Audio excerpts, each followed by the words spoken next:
আসসালামু আলাইকুম। মম cooking studio চ্যানেলের পক্ষ থেকে আপনাদের সবাইকে জানাচ্ছি আরও একবার আন্তরিক শুভেচ্ছা এবং অভিনন্দন। ফ্রেন্ডস, আপনারা নিশ্চয়ই ভালো আছেন। আমিও আল্লাহর রহমতে এবং আপনাদের দোয়ায় অনেক ভালো আছি। আজকে আমি আরও একটি রেসিপি নিয়ে চলে আসলাম আপনাদের সামনে। আজকে তৈরি করে দেখাবো মুগের ডালের কোফতা কারি। তো মাছ, মাংস, ডিম খেতে একঘেয়েমি লাগলে এই রেসিপিটি কিন্তু আপনারা অনায়াসে তৈরি করে খেতে পারেন। আশা করছি প্রতিবারের মতো আজকের রেসিপিটাও আপনাদের খুব ভালো লাগবে। তো চলুন আর কথা না বাড়িয়ে মূল রেসিপিটা দেখে নেওয়া যাক।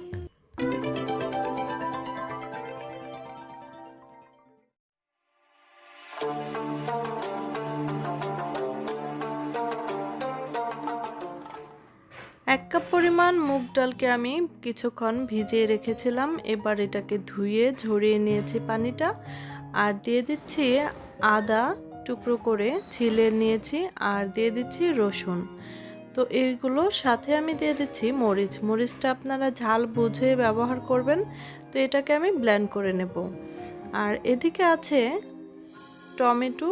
আমি টমেটো এভাবেই কেটে নিয়েছি, সাথে এক টুকরা আদা এবং দুটো কাঁচামরিচ দিয়ে দিচ্ছি। এবার এগুলোকেও কিন্তু আমি ব্লেন্ড করে নেব। আর এখানে নিয়েছি ফুলকপি। আমি হাফ কাপ পরিমাণ ফুলকপি নিয়েছি। এইটাকে কিন্তু আমি গ্রেটার দিয়ে গ্রেট করে নেব। আপনারা চাইলে নাইফ বা ছুরি দিয়েও কুচি কুচি করে কেটে নিতে পারেন। তো দেখুন, ডালটা আমি এভাবে বেটে নিয়েছি বা ব্লেন্ড করে নিয়েছি, আর ফুলকপিগুলো এভাবে গ্রেট করে নিয়েছি। আর এখানে টমেটোর পেস্টটা তৈরি করে নিয়েছি। কিছুটা ডাল আমি রেখে দিয়েছি ঝোলে ব্যবহার করার জন্য। এবার আমি ডালের মধ্যে কিছু উপকরণ দিয়ে দিচ্ছি। তার মধ্যে আছে সেই ফুলকপি গ্রেট করা, আর এটা দিলে স্বাদটা অনেকটাই বেড়ে যায়। দিয়ে দিচ্ছি লবণ স্বাদ মতো, হলুদ গুঁড়া দিয়ে দিচ্ছি হাফ চামচ পরিমাণ, মরিচ গুঁড়া হাফ চামচ পরিমাণ, ধনে গুঁড়া হাফ চামচ পরিমাণ, ধনে পাতা কুচি দিয়ে দিচ্ছি কয়েকটা। তো এই উপকরণগুলো একসঙ্গে এবার বেশ ভালো করে আমি কিছুক্ষণ মেখে নিচ্ছি। তো মেখে নেওয়াটা হয়ে গেছে। আর এবার আমি ছোট ছোট করে বলের মতো তৈরি করে নেব। এটা এক হাত দিয়ে তৈরি করা যাবে, আর খুব ইজিভাবে দেখতে পাচ্ছেন। তো এভাবে আমি সবগুলোকে তৈরি করে নেব। রেসিপিটা ভালো লাগলে প্লিজ চ্যানেলটাকে যারা এখনও সাবস্ক্রাইব করেননি, প্লিজ সাবস্ক্রাইব করে পাশে থাকা বেল আইকনটি ক্লিক করে দেবেন। এতে করে আমি যখন ভিডিও আপলোড করব তখন নোটিফিকেশনটা সর্বপ্রথম আপনাদের কাছেই পৌঁছে যাবে। তো এভাবে আমি সবগুলোকে তৈরি করে নিয়েছি, দেখতে পাচ্ছেন। আর এটা খুব ইজিলি তৈরি করে নিয়েছি। এবার আমি এগুলোকে ভেজে নেব। এর জন্য ফ্রাই প্যানে পর্যাপ্ত পরিমাণ তেল নিয়ে নিয়েছি। এবার সবগুলোকে আমি দিয়ে দিচ্ছি যতটা সম্ভব। এবার উল্টে পাল্টে কিছুক্ষণ নেড়েচেড়ে আমি এগুলোকে ভেজে নেব। রেসিপিটা ভালো লাগলে প্লিজ একটি লাইক দিয়ে যাবে। আপনাদের একটি লাইক আমাকে অনেক দূর এগিয়ে নিয়ে যেতে সাহায্য করবে। তো সবগুলোকে আমি ভেজে নিয়ে ফ্রাই প্যানে দিয়ে দিচ্ছি এলাচ 3 টুকরা এলাচ এবং 2 টুকরা দারচিনি।